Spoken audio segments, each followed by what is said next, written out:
Hi, this is Cheryl back with you from Farmhouse Frugally. Today I am joining Corey from Desert DIY in her Ugly Duckling Challenge.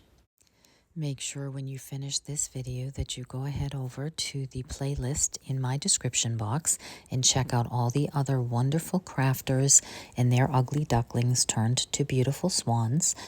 If you are new to Farmhouse Frugally, we do a number of things: furniture flips, crafts, mostly farmhouse, but cottagecore occasionally. And then we have a phenomenal opportunity at our dump to take or leave whatever you'd like. So we do a lot of dump hauls and a lot of trash to treasure from those beautiful items. So if you like that, please hit subscribe.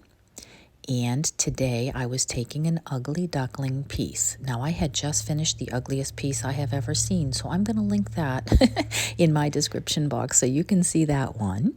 But then I found out about this challenge, and this was my second ugly piece. Not, it's just tribal paint that's just very unusual. So not my style at all. And then the top of it was really trashed. It had a number of rings and just gouges, and it was just in really, really bad shape. So we did go ahead and take our time to go through and sand that, try to get as much of that off as absolutely possible. And I'd say we got 85 to 90% of that. And the wood is lovely. It's absolutely solid hardwood, which is, what made me want to do this piece. I couldn't altogether get the rings 100% out, but considering what I started with, I thought that it came out fairly decent. I have seen some people bleach that, and perhaps I should have given that a whirl. I did have to get a good cleaning, although the interior was actually in pretty decent shape.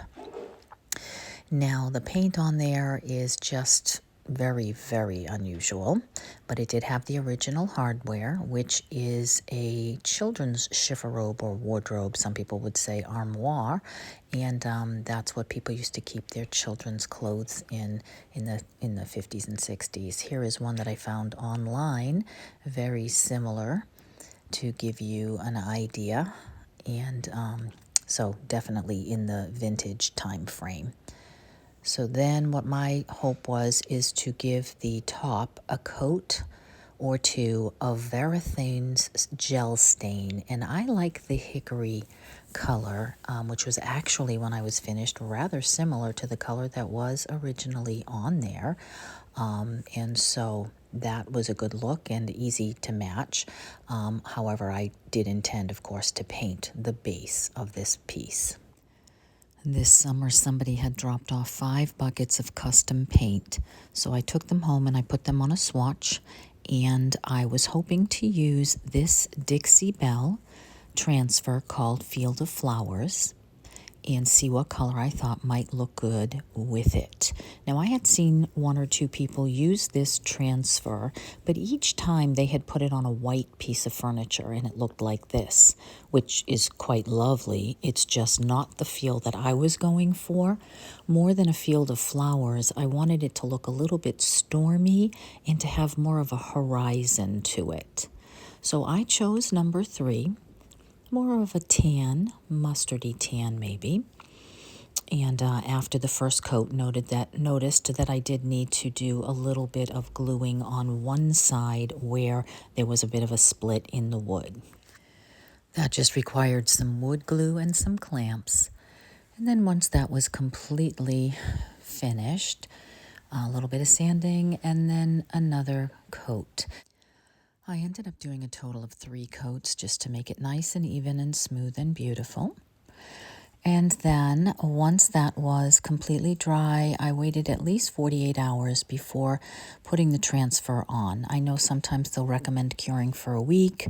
It is best to wait longer, especially on a latex paint. I think it can lift the paint up a little bit if you don't let it cure. I don't find that with a chalk paint. With chalk paint, I find that you can pretty much put the transfer on the next day.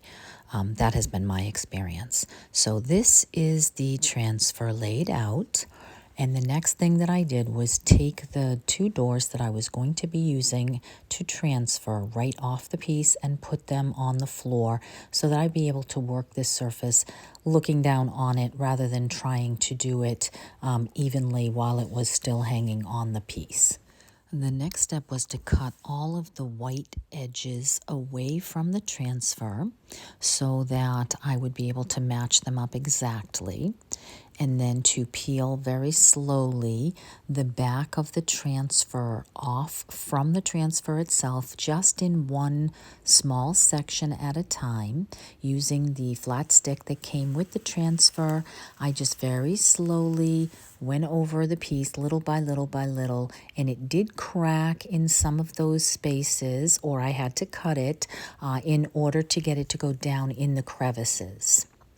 Then once that was completely finished, you can see the white dark edges on the piece. So I took my brush and the color of the cabinet, and I just pounced very lightly around those corners just to smooth that out a little bit, make that a little bit softer, and let it look a little bit more like the transfer itself.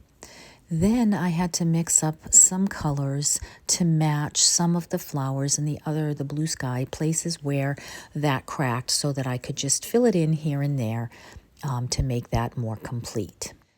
And then another day or two later, I took out the Valspar sealing wax. This is a clear wax, and I went over the entire piece just with a big wax brush and just put that on, let that sit for a little while, maybe 20-30 minutes, and then took a rag and then just wiped that off until the whole piece was completely soft and smooth. So here is the before, just to remind you of this little ugly duckling. And then here is the finished product. And I absolutely love the way I overlapped the top and bottom 4 pieces just to give it a little bit of horizon, so it didn't look quite the same as all the others that I had seen. It looks a little bit more like an ocean scene, as well as the flowers in the front. Now this piece sold immediately. I don't think I had it for 3 days and it was already sold, so it is gone. But hopefully you have enjoyed this, and if you do, I would love it if you would give me a thumbs up, and I would love it if you would subscribe to my channel. I am trying to hit 1,000 by Valentine's Day, so I would appreciate that. And if you would give me a comment, let me know what you think. I will see you in the next one. Thanks for stopping by.